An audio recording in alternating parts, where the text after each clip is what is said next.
Hi, good morning or good afternoon, whatever you are. My name is Alberto Ramos. I am a neurologist and sleep disorder specialist at the University of Miami. I will be briefly discussing the grant review process for the NIH. Thank you for making it this time. Let me move to the next slide. So the objectives of this webinar is to provide you with an overview of the typical review process, of course, understand the review perspective and mandate, and also understand the scoring criteria, and really provide you with maybe some basics about the strategies to write a strong application. These are the different funding agencies, and you probably are familiar with most of them. Of course, there's the NIH, which is one of them, the main one that we may use and probably will discuss in this webinar. But also there's also like the VA or the Veterans Affairs, aside from DoD and foundations, including the ASM Foundation, which has a lot of tools that you could use.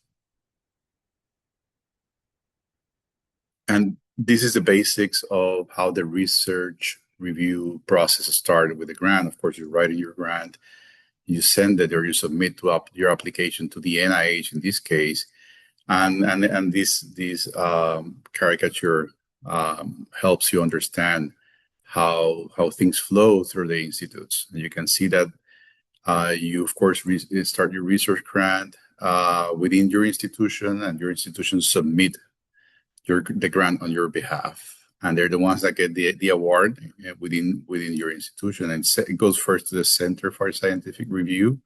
And from there, it's assigned to a study section within an institute. And this is, of course, very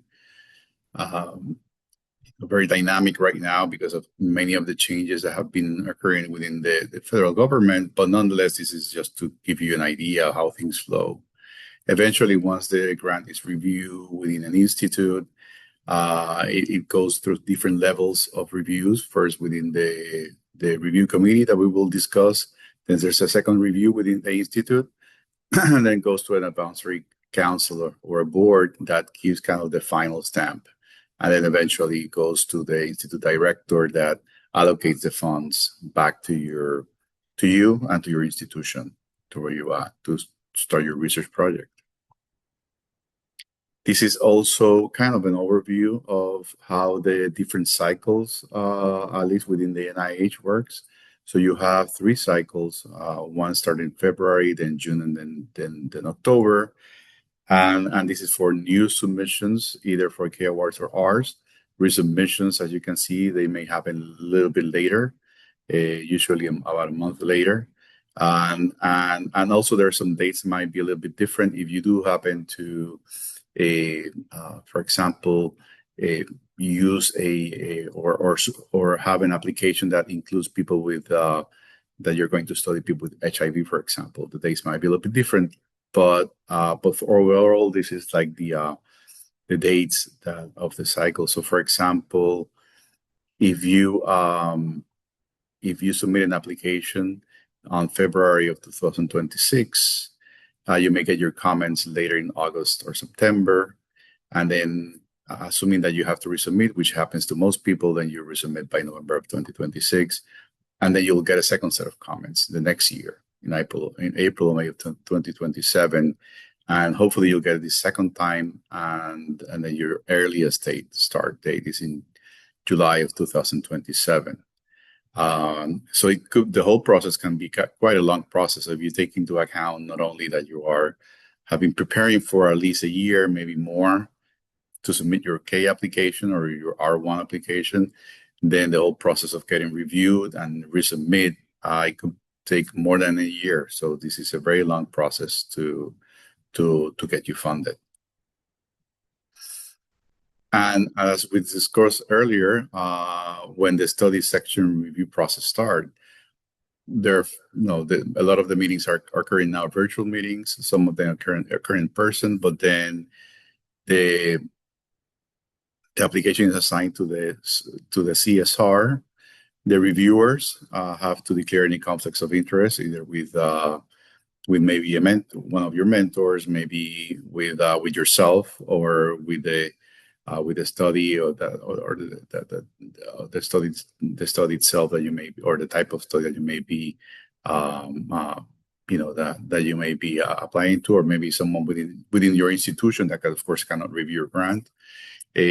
So there's are the different kinds of conflicts of interest that may appear. Usually a reviewer have several weeks or maybe a month or a little bit more to really review a lot of grants and to take applications per reviewer.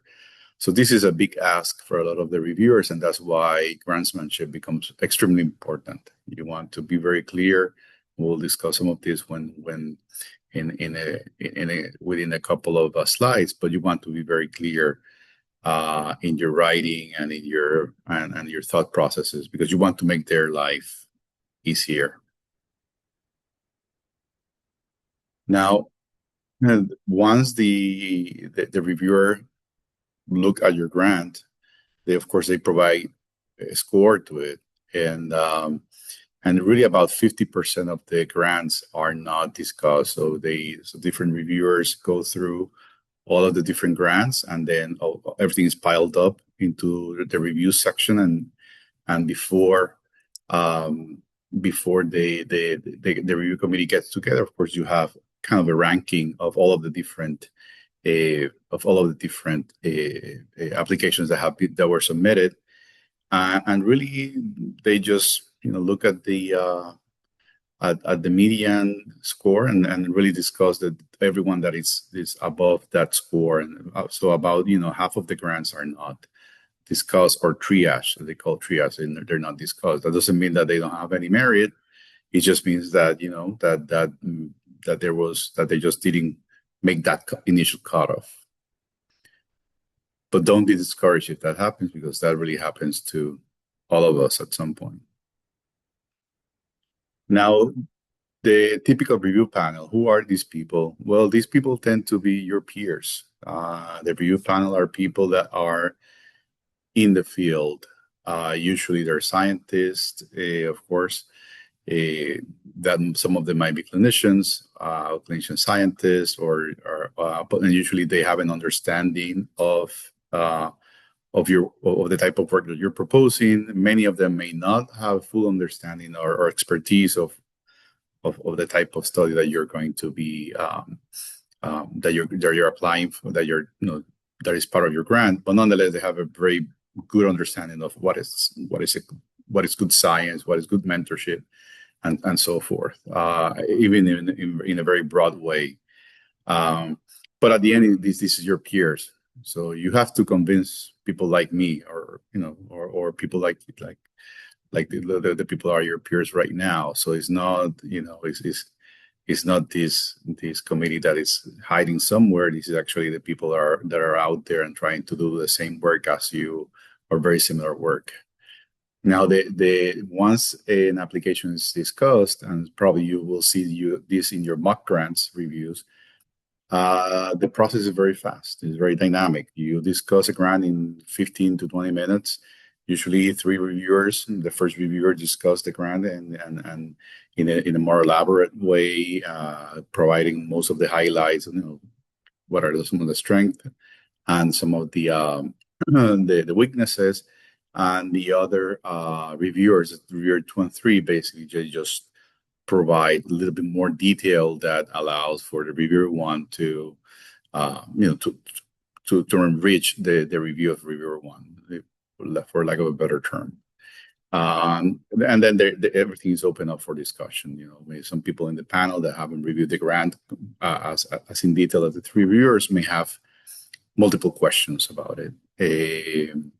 And hopefully you will see this in your mock grant reviews and experience this either as a reviewer yourself, and of course as someone receiving critiques. So what do reviewers care about? They care about many things. And for each application, they will read, of course, a specific and introduction, and many of the reviewers, if they're not assigned to your grant, they will. That will be about the only thing that they may read, maybe only the abstract of the grant. But it's going to, of course, they're going to evaluate the research plan and the approach.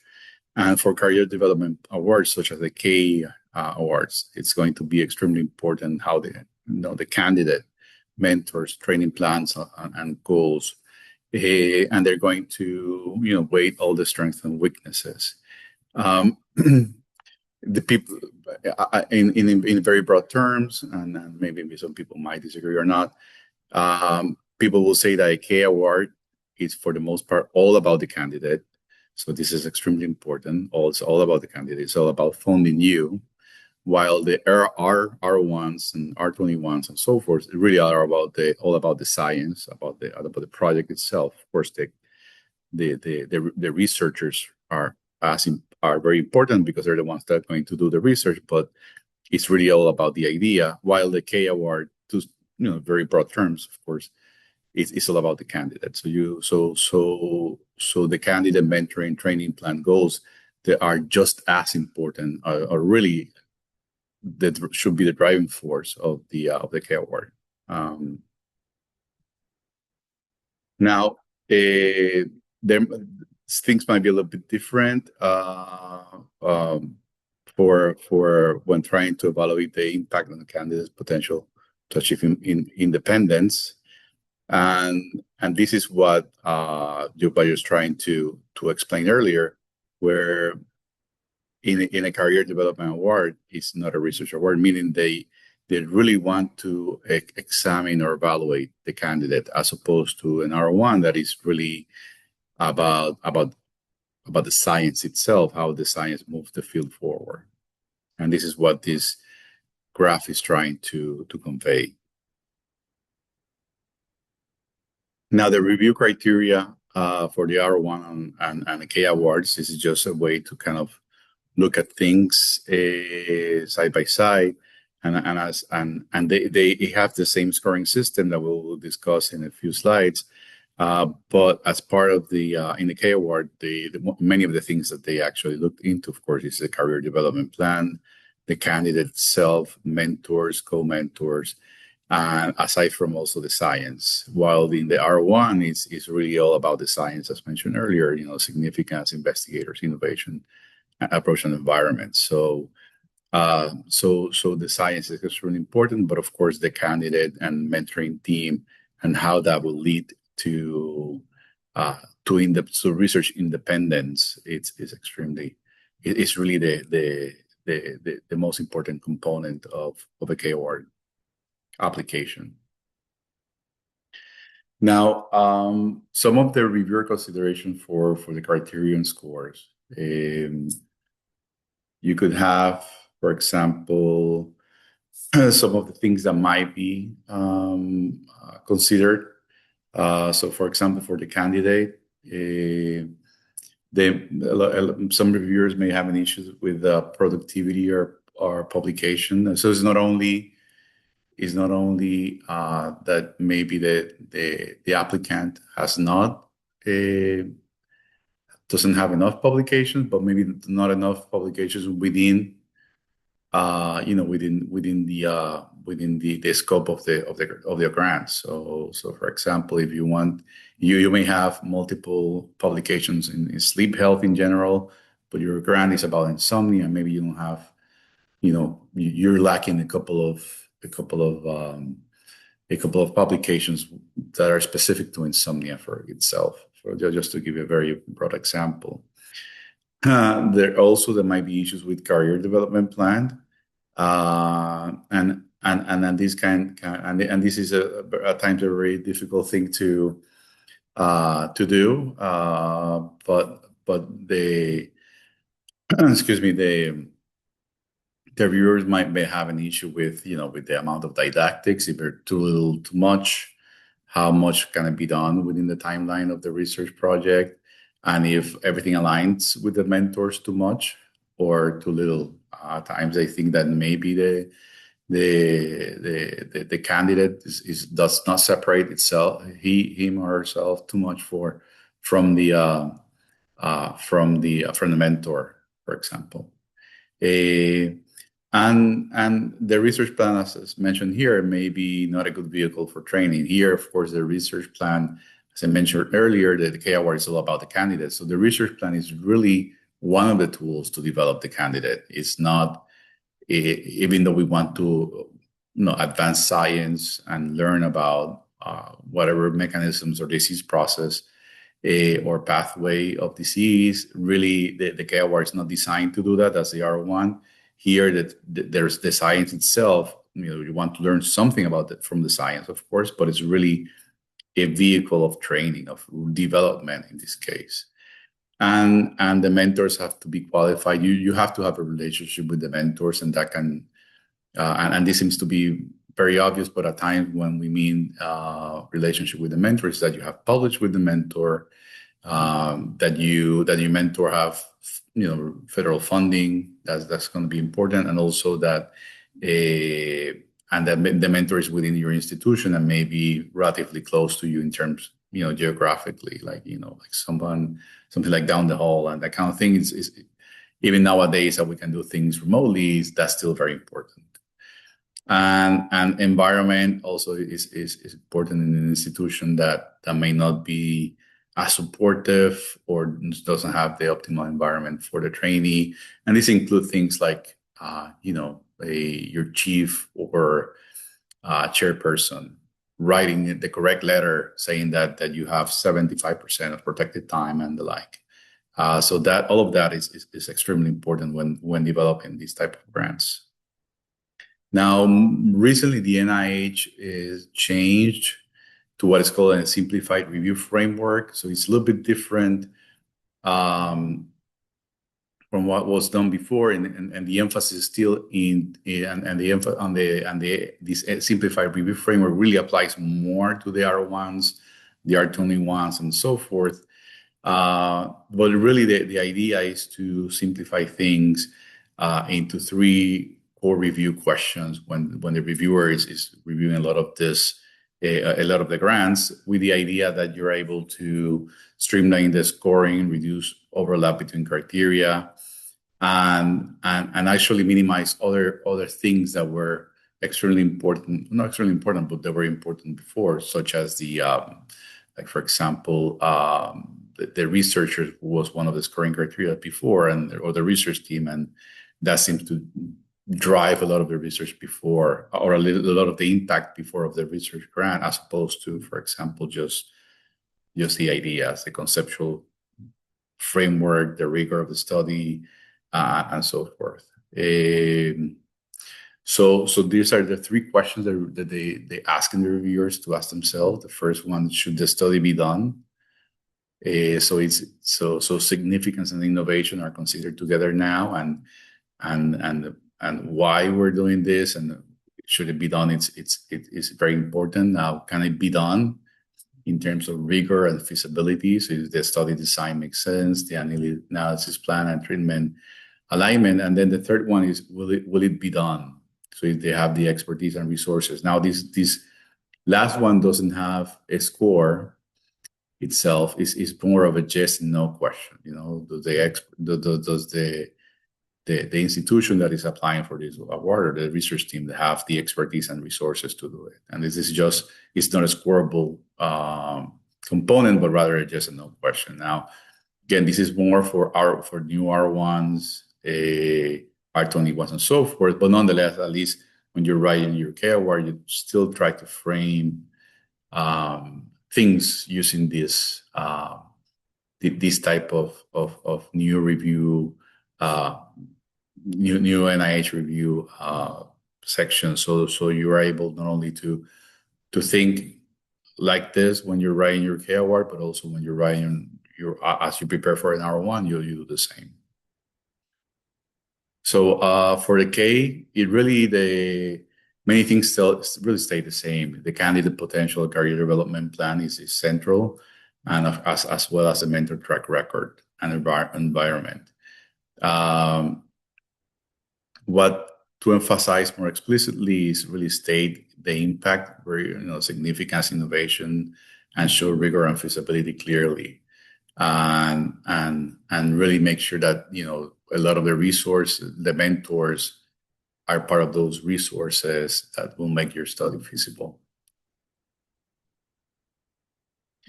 Now, what do the scores mean? The scoring criteria starts anywhere from 1 through 9, and as you can tell, 1 it's something exceptional, and anything from 1 to 3 is really relatively good score. I mean, 1 is exceptional, but 3 is really really good too. And then anything from below that, yeah, as you can see and read yourself, it's start to tell us that there's some strength, but a lot of weaknesses. There are a lot of things that need to be addressed, and each reviewer will give a score. Which of the 3 reviewers that review your grant will give a score based, of course, on their read of the grant, and eventually all of the reviewers within the committee will provide a score based on the reviews that were initially provided by the by the 3 assigned reviewers. So everyone will score your grant at the end, anyone within the review committee, using these criteria. And of course, the overall likely interpreting the impact factor means that that the likelihood that the proposed career development plan will enhance the candidate's potential for a productive, independent scientific career. And again, you will like, or you preferably you will be scored within this, within 1 to 3.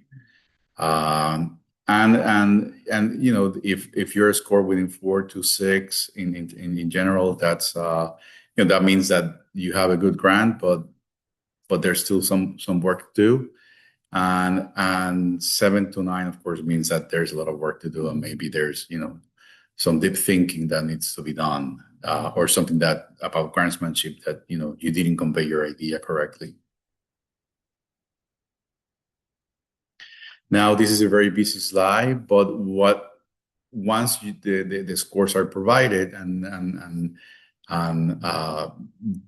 everything is changed into a percentile ranking, and the lower the percentile, the better that you're doing. So if you like golf or understand golf, you know that the lower the score, the less swings that you take, it's better.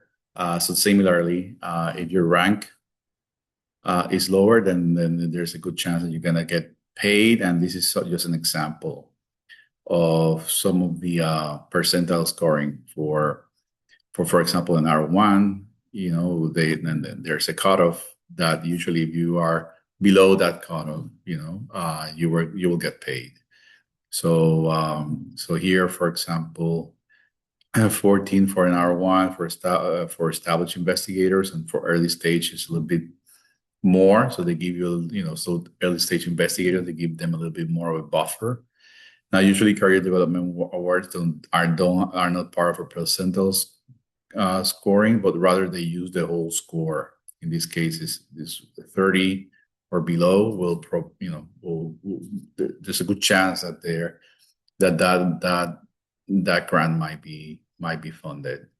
And this is something you will learn more over time once you do the mock review sessions, and also some of the other activities that you have in your that you have as part of your training through the ASM Foundation activities. Okay, I lost this. Okay, there you go. So some of the tips and tricks were to focus your energy. So of course, everything has to align when you're writing a K award. So your research activities and your training goals and mentorship, everything has to really, really align. And of course, as I mentioned before, the research activities is one of the tools to train you. So you will have your research aims, but you also have your career development aims, and those 3 or those 2, 3, 4, whatever it might be, should align. And the mentors, of course, are the ones that are that should that will help you shape the career development plan and research plan. And believe it or not, as I mentioned here in the last bullet, it has to be clear that the mentors were involved with the writing of the application, And a very good reviewer will notice right away when a mentor was not part of the application or didn't wrote the application. Now, you have to tell a compelling story, and in the K Awards is you are the story, not the science. And the science has to be part of the story, of course, but you are the story, and you have to convince them why you want to become a successful independent researcher. You have to have career goals, and usually have what you want to do to develop into this independent scientific researcher. Usually, K awards can be anywhere from 3 to 5 years. A And then there are two components of the application that, as mentioned, the personal statement that is part of the NIH BioSketch and the candidate background. Now, mentors, it's always tricky. Who's to select the mentor, and how many mentors do you need? If you need one mentor and one co-mentor, and then everyone else is an advisor. But the mentor has to have experience with mentoring, and there are some great mentors that maybe don't have the track record. And how do you align yourself with the mentor that maybe doesn't have the mentoring track record that some other mentors that may be away, that are not as accessible to you. So all those things might be a little bit tricky to do, but most importantly, the mentor has to be someone that you have obviously a relationship with, that you have published with the person, that person, the mentor, has R1 funding, and that has helped you develop a solid mentoring plan, and provided adequate guidance and commitment to the candidate. And many times, this might be obvious, but you could potentially, many reviewers will see when this is not the case. The things that we have here in this slide, a lot of reviewers will actually see that's the case. And of course, you want a good mentor because, or a mentor that you have a good relationship with and is committed to you because it's your career. So you want someone that, aside from looks good on paper and may help with the K Award application in terms of a good review. You actually want someone that really cares and push you forward.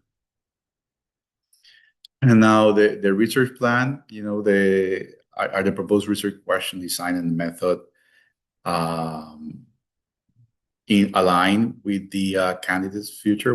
You want to be a clinical trialist. So does the research questions set you up for a clinical trial as in our R1 or a set of clinical trials, or do you want to do interventions or observational studies or so forth? So all those things need to align with the candidate development plan. And they're more so the research objective, and of course is the development. If the research plan will help you develop your research skills, that's really the most important thing. Now, some final tips, of course, really start early, and early could be a whole year, maybe more for some people. You need to allow your mentor or mentoring team to read multiple times, hopefully, your K award or application, but at least twice. Some of the ones are secondary mentors or advisors. Hopefully they can read it twice, but your mentor maybe probably read it multiple times. And one word on grantsmanship. As we mentioned earlier, there's a big ask for a lot of the reviewers because they have to review many grants. So try to be easy on the reviewers in terms of your writing, in terms of, as is mentioned here, using subheadings, helping them visually follow a lot of the information. give them a lot of space. So the pages doesn't look like that they clogged and it's hard to go through.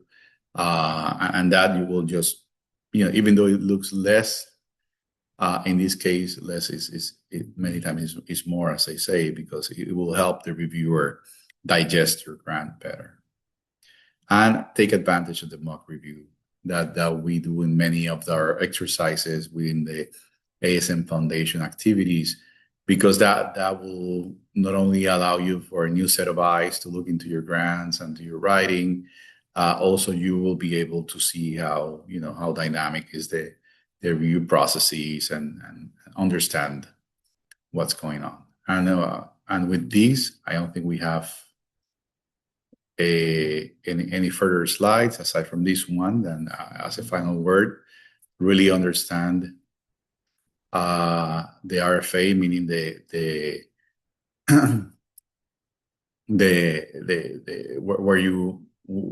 what you want to apply to which agency. Talk to the program officer, and probably you've heard this before. Talk to your program officer and then to your mentors and discuss with them what will be potentially the best place to, if in terms of institute and maybe other processes, where can you place your grant the best, more so in the SLEEP field, where we can have a broad reach within different institutes of the NIH. And of course, is understand that this is a competition. You're competing. So you have to go out there strong with not only the best science, but the best grant application that you can put yourself out there. And as a competition, you have to be ready to resubmit, meaning that it's not going to be easy. But a lot of people that persist are able to succeed. So just keep it up, please. And with this, I'm done. And if you have any questions or concerns, please feel free to reach out. And again, happy to be of help. And I hope that this recording is of help to you. Have a great day.